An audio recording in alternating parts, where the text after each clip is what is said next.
ಇದೇನು ಚಂದ್ರಗಿರಿ ಧರ್ಮಶಾಲೆ ಅಂದ್ಕೊಂಡಿದ್ಯಾ? ನನ್ ತಂಗಿ ಗಂಡನ್ ಮನೆ ಅನ್ಕೊಂಡಿದೀನಿ. ಅವಳನ್ನ ಒಳ್ಳೆತನದಲ್ಲಿ ಮನೇಲಿ ಸೇರಿಸ್ಕೊಂಡ್ರೆ ನಾನ್ ತಂಗಿ ಅಕ್ಕನಾಗಿ ಬಂದಿದ್ದೀನಿ ಅನ್ಕೋ. ಇಲ್ದೇ ಇದ್ರೆ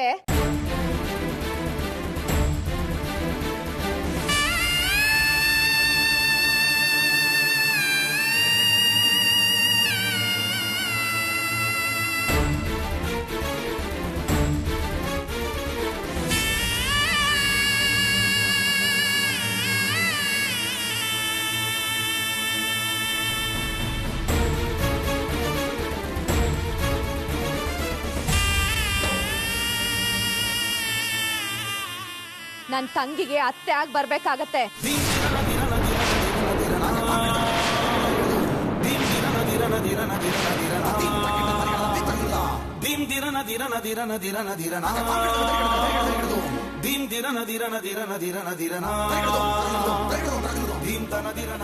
ನೀನೇ ಆಯ್ಕೆ ಮಾಡ್ಕೋ.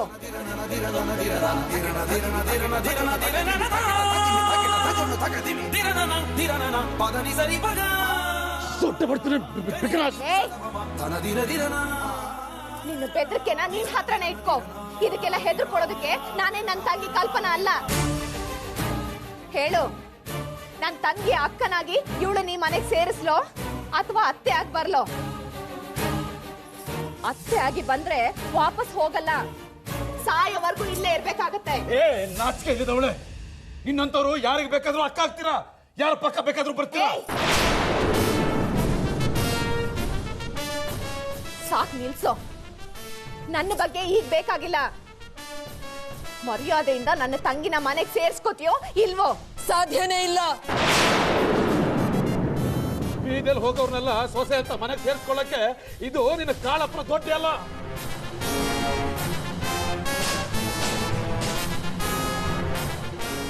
ನಿನ್ನ ತಂಗಿಯೇನು 10,000 ಜನ ಮುಂದೆ ತಾಳಿ ಕಟ್ಕೊಂಡು ಹೇಳ್ತೀನ? ಹೋಗೆ. ಅಮಿತಾ, ಇಲ್ಲೇನೋ ಗಲಾಟೆ ಆಗ್ತಿದೆ ಅನ್ಸುತ್ತೆ. ಬಾಯ್ಲಿ.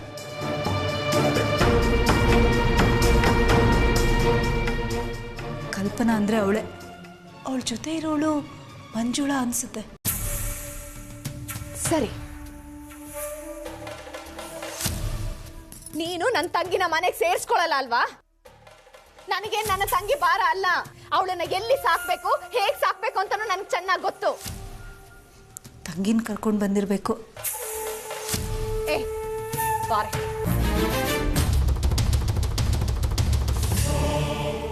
ಮತ್ತೆ ಯಾಕೆ ವಾಪಸ್ ಕರ್ಕೊಂಡು ಹೋಗ್ತಿದ್ದಾಳೆ?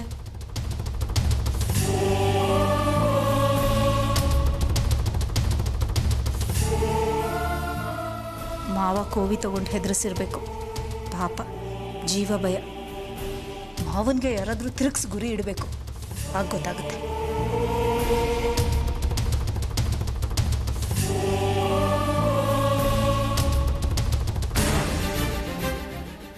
ನಿಮ್ಮ ಅಪ್ಪಂಗೆ ಸರಿಯಾಗಿ ಬುದ್ಧಿ ಕಲಿಸೋ ಗಂಡಸೇ ಇಲ್ವಾ?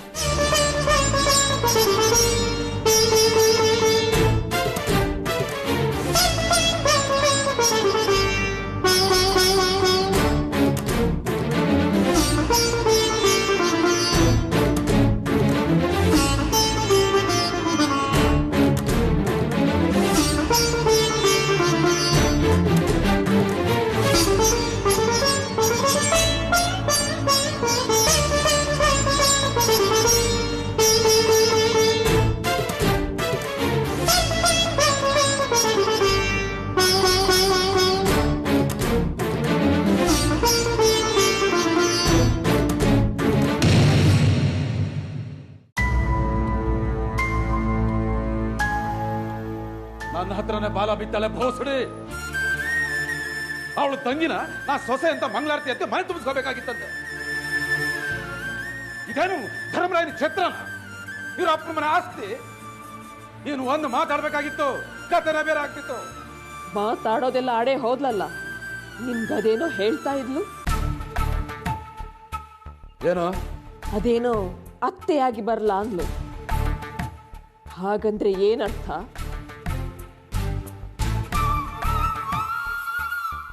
ಏನರ್ಥ ಅಂತ ಅವಳನ್ನೇ ಕೇಳ್ಬೇಕಿತ್ತು. ನೀನು ಇದೆಯಲ್ಲ.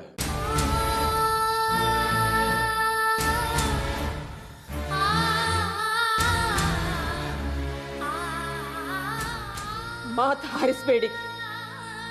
ಅವಳು ಹಾಗಂದಾಗ ನಿಮಗೆ ಸಿಟ್ಟು ಕೆರಳ್ಬಿಡ್ತು. ಸುಟ್ಟಾಕ್ತೀನಿ ಅಂತ ಕೂಗಾಡಿದ್ರಿ.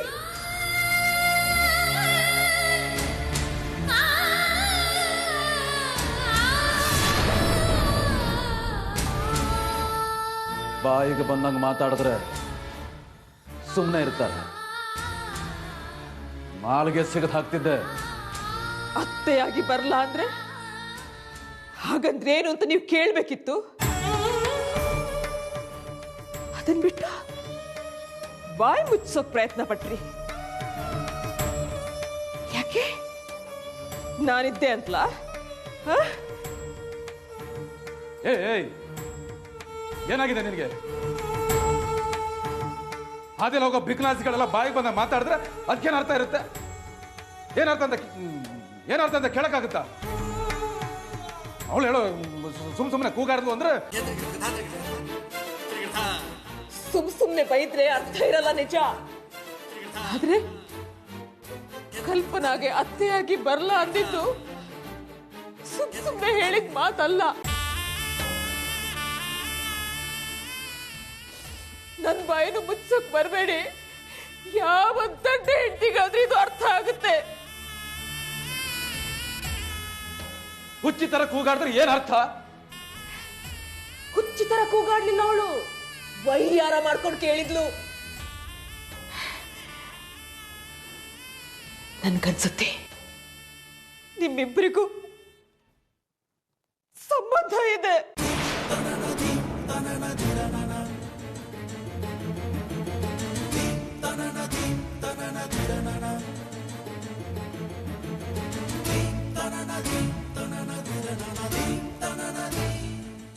ಏನು ಏನೇ ಸಂಬಂಧ? ಆ ದೇವದಾಸಿ ಜೊತೆಗೆ ನನಗೇನೆ ಸಂಬಂಧ? ಅವಳು ತರ ನೀನು ಬಾಯಿ ಬಂದಂಗೆ ಹೊಳ್ತಾ ಇದ್ದಲ್ಲ. ಅವಳು ಅಷ್ಟೆಲ್ಲ ಮಾತಾಡಿದ ಮೇಲೂ ನೀವು ಸುಮ್ಮನೆ ಇದ್ರಿ ಅಂದ್ರೆ ನಿಮ್ಮಿಬ್ಬರ ಬಗ್ಗೆ ಸಲಿಗೆ ಇದೆ ಅಂತ ಆಯ್ತು. ಅದಕ್ಕೆ ಅವಳು ಹಾಗೆ ಮಾತಾಡಿದ್ದಾಳೆ. ಸಲಿಗೆ ಇದ್ದಿದ್ರೆ ಹುಚ್ಕೊಂಡು ಹೋಗ್ತಿದ್ಲ. ಹೇಗೆ ಓಡಿಸ್ತೆ ಅವಳನ್ನ? ಹುಚ್ಚ ನಾಯಿ ಓಡಿಸ್ದಾಗೆ.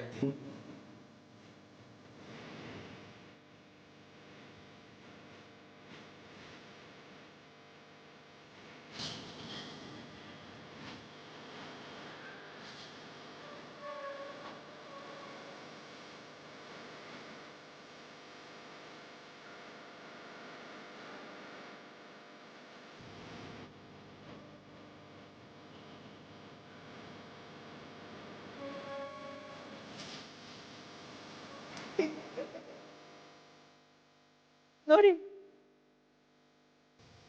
ಓಡಿಸ್ದೆ ಅಂದ್ರಲ್ಲ, ಆ ಹುಚ್ಚು ನಾಯಿ ಮತ್ತೆ ವಾಪಸ್ ಬರ್ತಾ ಇದೆ. ಹೆದರ್ಕೊಂಡು ಓಡ್ ಹೋದ್ಲು ಅಂದ್ರಲ್ಲ, ಆ ಮಂಜುಳಾ ಬರ್ತಾ ಇದ್ದಾಳೆ. ನೋಡಿ ನೋಡಿ,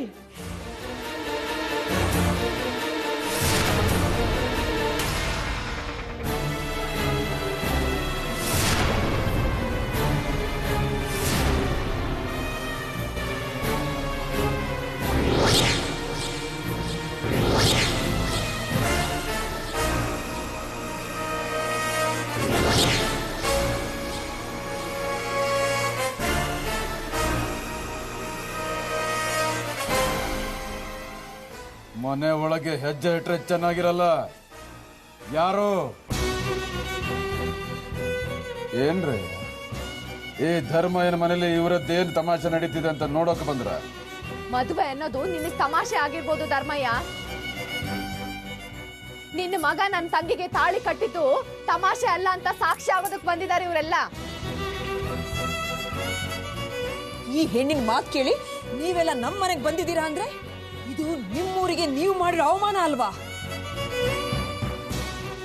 ನಮ್ಮ ಯಜಮಾನ್ರು ಏನು ಅಂತ ನಿಮ್ಗೆಲ್ಲರಿಗೂ ಗೊತ್ತು. ಅವರಿಗಿಂತ ಇವಳು ಮಾತೆ ಹೆಚ್ಚಾಯ್ತಾ ನಿಮ್ಗೆ?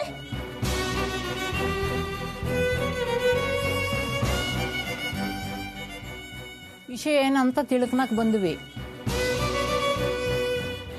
ಏನು ತಪ್ಪು ಮಾಡದಿದ್ರೆ ನಮಗೂ ಸಂತೋಷ ಅಲ್ವಾ?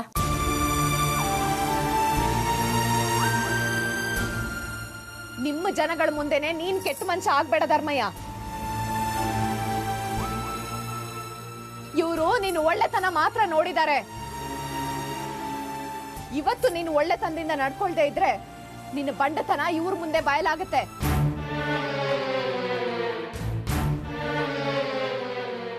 ಎಲ್ಲದಕ್ಕೂ ಇವರೇ ಸಾಕ್ಷಿ ಆಗ್ತಾರೆ. ಒಂದು ಈಡ್ ಹಾರಿದ್ರೆ ಸಾಕ್ಷಿಗಳೆಲ್ಲ ಚಲ್ಲಾಪಿಲ್ಲಿ ಆಗುತ್ತೆ.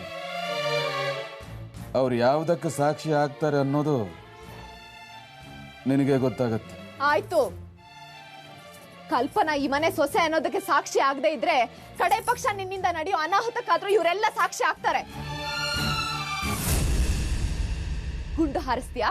ಹಾಸು, ನಮ್ಮ ಸಾವುಗಾದ್ರೂ ಇವರೆಲ್ಲ ಸಾಕ್ಷಿ ಆಗ್ಲಿ. ನಿನ್ನ ಕೋವಿ ಶಕ್ತಿನೇ ದೊಡ್ಡದು ಅನ್ನೋದಾದ್ರೆ ಅದು ನಡೆದು ಹೋಗ್ಲಿ. ನನ್ ತಂಗಿಯೇನು ಸುಮ್ನೆ ಈ ಮನೆಗೆ ಬಂದಿಲ್ಲ, ನಿನ್ನ ಮಗನಿಂದ ತಾಳಿ ಕಟ್ಟಿಸ್ಕೊಂಡು ಬಂದಿದ್ದಾಳೆ. ಆದ್ರೆ ನೀನೇನೇನ್ ಕಾಟ ಕೊಟ್ಟೆ ಹೇಳು, ಅದನ್ನ ನಿನ್ ಜನರು ಕೇಳಲಿ. ರಾತ್ರಿ ಇವಳನ್ನ ಮನೆಯಿಂದ ಹೊರಗಡೆ ಹಾಕಿ ನಿನ್ನ ರೌಡಿ ಮಗ ಗುರು ಕೈಯಿಂದ ಇವಳು ಗುಂಡು ಹಾರಿಸಿ ಸಾಯಿಸೋದಕ್ ನೋಡಿದ್ಯಾ? ಇವಳು ಊಟನೂ ಕೊಡದೆ ಮಲ್ಗೋಕ್ ಜಾಗನೂ ಕೊಡದೆ ನರಳಿಸಿದ್ಯಾ? ನೀನ್ ಆ ಬಂಡ ಡ್ರೈವರ್ ಜೊತೆ ಇವಳನ್ನ ಚಂದ್ರಗಿರಿಗೆ ಅಂತ ಕಳಿಸಿ ಇವಳು ಮಾನ ತೆಗೆಯೋ ಕೆಲಸ ಮಾಡಿದ್ಯಾ?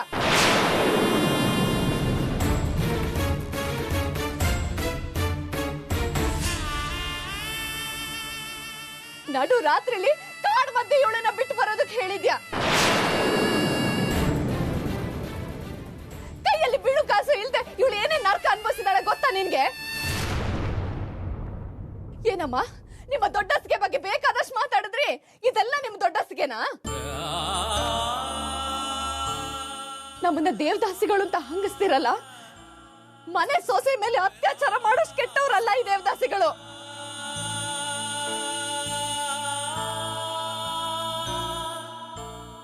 ಇದೆಲ್ಲ ನಿಮ್ಮಂತ ಇವ್ರಂತ ದೊಡ್ಡ ಕುಲದವರ ಕೆಲ್ಸ. ಹೇಳಕ್ ಹೋದ್ರೆ ಬೇಕಾದಷ್ಟಿದೆ.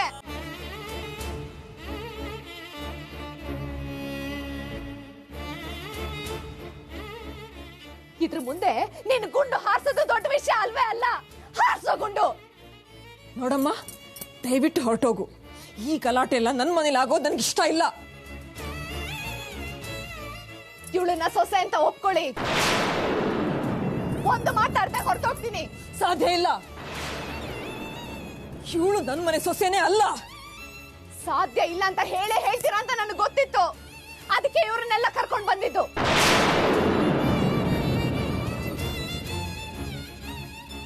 ಮದುವೆ ಆಗಿರೋದನ್ನ ಇಲ್ಲ ಅಂತಿದ್ದೀರಿ, ಸೊಸೆನೇ ಅಲ್ಲ ಅಂತಿದ್ದೀರಿ, ಸತ್ಯನ ಸುಳ್ಳು ಮಾಡ್ತಿದ್ದೀರಾ.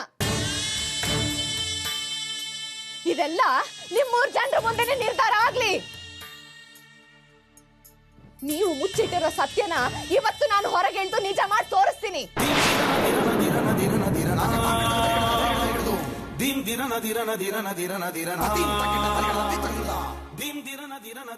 ಇವತ್ತು ಇವಳು ಈ ಮನೆ ಸೊಸೆ ಅನ್ನೋದನ್ನ ತೋರಿಸ್ತೀನಿ. ದಯವಿಟ್ಟು ಇದೆಲ್ಲ ನಿಲ್ಲಿಸ್ರಿ.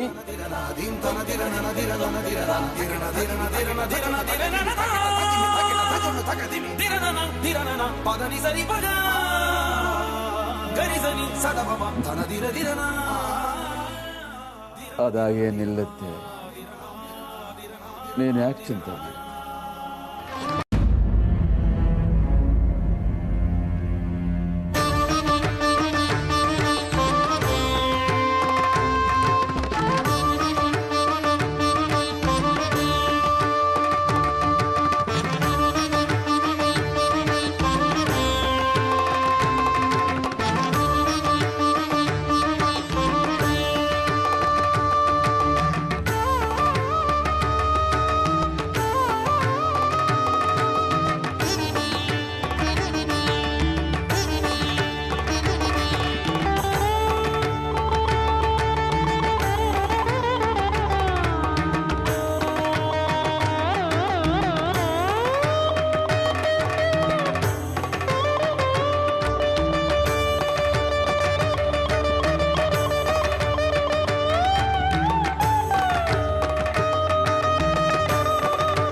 ಚಂದ್ರಗಿರಿಲಿ ಅಷ್ಟು ಜನರ ಮುಂದೆ ದೇವ್ರ ಮುಂದೆ ನಿನ್ನ ಮಗ ಹರಿ ಇವಳಗ್ ತಾಳಿ ಕಟ್ಟಿದನ ಇಲ್ಲ ಅಂತ ಹೇಳ್ತಿದ್ಯಲ್ಲ,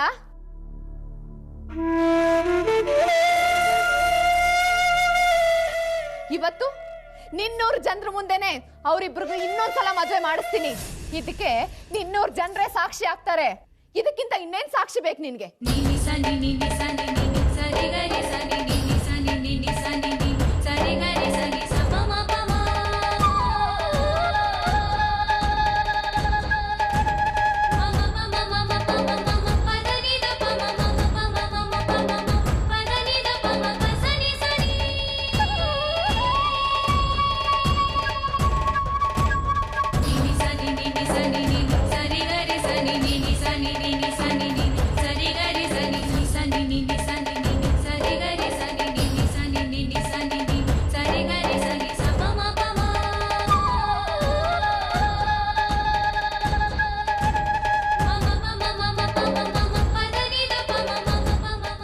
ಅಗ್ನಿ ಸಾಕ್ಷಿಯಾಗಿ ಮದುವೆ ಆಗೋದು ಸಂಪ್ರದಾಯ ತಾನೆ, ಅದಕ್ಕೆ ಈ ಬೆಂಕಿ.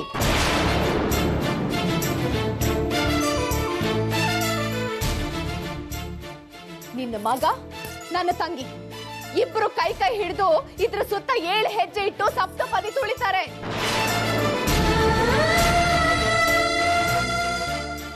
ಆಮೇಲೆ ನಿನ್ನ ಮಗ ಇವರೆಲ್ಲರ ಎದುರುಗಡೆ ನನ್ನ ತಂಗಿ ಕುತ್ತಿಗೆಗೆ ತಾಳಿ ಕಟ್ತಾನೆ.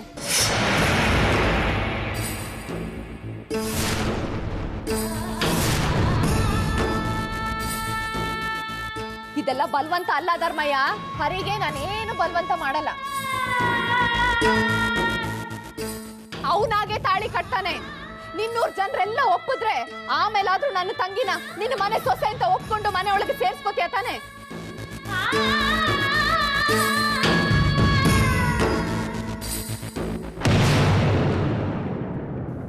ಧರ್ಮಯ್ಯನವ್ರೆ, ದಯವಿಟ್ಟು ನಿಮ್ ಮಗನ್ ಕರಿತೀರಾ?